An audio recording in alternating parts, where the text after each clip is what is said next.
Pakistan showbiz industry के मारूफ director Nadeem bag ने अदाकार हुमायूं सईद को बॉलीवुड के तीनों खान से बेहतर करार दे दिया। नदीम बेग ने हाल ही में मॉडल इफ़्फ़त उमर के पॉडकास्ट में शिरकत की, जहां उन्होंने इंडस्ट्री के हवाले से दिलचस्प गुफ्तगू की।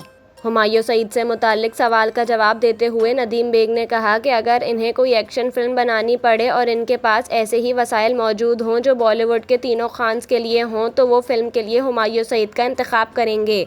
नदीम बेग ने कहा कि हुमायूं के पास एक्शन फिल्म करने के लिए कद और जिस्म है और वो तीनों खान से कहीं ज़्यादा मौजू हैं। अगर वो एक्शन फिल्म करें तो छा जाएंगे। उन्होंने मज़ीद कहा कि तीनों खान्स ने रोमानवी हीरो के तौर पर कैरियर का आगाज़ किया था और अब सिनेमा में रोमानवी फिल्मों का फैशन ख़त्म हो गया, जिसके लिए उन्होंने एक्शन फिल्में की। डायरेक्टर का कहना था कि एक्शन फिल्मों के लिए सलमान खान बेहतर हैं क्योंकि इनका जिस्म और आँखें एक्शन हीरो वाली हैं, लेकिन आमिर खान एक्शन फिल्मों के लिए मुनासिब नहीं, जबकि शाहरुख खान एक्शन हीरो बनने के लिए काफ़ी मेहनत कर रहे हैं।